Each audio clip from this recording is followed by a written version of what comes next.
Welcome to Inning 8 of Spring Training, a new 9-episode series from Cannon Church. I'm Tim Emmett, the senior pastor at Cannon, and during spring training, we're connecting the game of baseball with the life of Christian faith. It's been called the greatest game in World Series history. October 21st, 1975, Game 6 of the 1975 World Series between the Boston Red Sox and the Cincinnati Reds.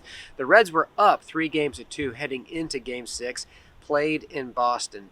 But they quickly fell behind. The Reds got on them early, got a 3-0 lead, but then the Reds kept fighting, kept playing, tied the game at 3.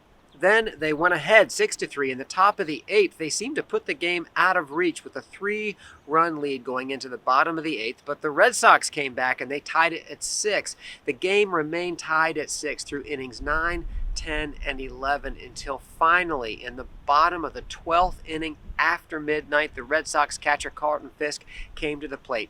He sent a 1-0 pitch deep into left field. Everyone knew right away that the ball had the distance. No one knew if it would stay fair.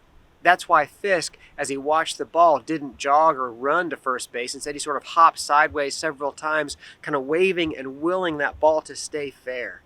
Every Red Sox player and Red Sox fan held their breath, waiting forever for that ball to come down. It finally did. Hit the foul pole, bounced into fair territory, over the fence, home run, game over, Red Sox win.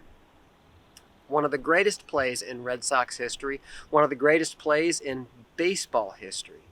That play, that home run from Carlton Fisk, that walk-off home run in the bottom of the 12th, changed the way the game is televised. It's one of the impacts that it had. That home run, that game alone, helped to rejuvenate interest in the game of baseball. Almost every team in the rest of the 70s set attendance records, but that home run also changed the way the game was covered on television.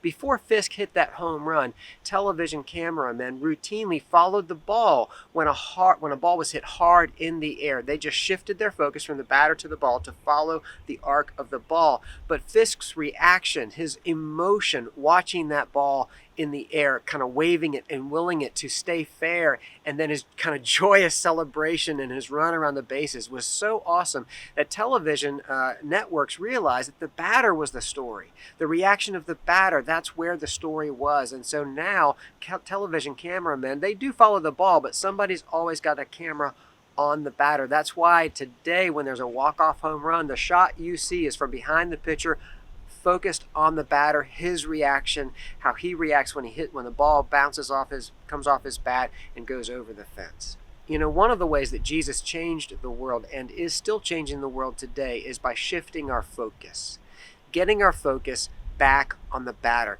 getting our focus back on people. People matter most. You may know about the Pharisees. They were one of the most influential religious groups in Jesus' day. They had a lot in common with Jesus. Like Jesus, they wanted nothing more than to love God with all of their heart, soul, mind, and strength. And like Jesus, they believed that the best way to love God was to keep the law of God. But for them, the best way to keep the law and to love God was to multiply rules. Whereas for Jesus, the best way to love God and to keep the law was to multiply love. I'll give you an example. The law says to remember the Sabbath day and keep it holy. Don't do any work. In order to do that, to guarantee that they didn't do any work, the Pharisees created rules, lots of rules about what you could and couldn't do on the Sabbath, how far you could walk before that walk itself became work and was a breaking of the Sabbath. What you could do to help a neighbor in need or an animal in need before that help itself became work. It was because of those rules that the Pharisees objected when Jesus healed on the Sabbath.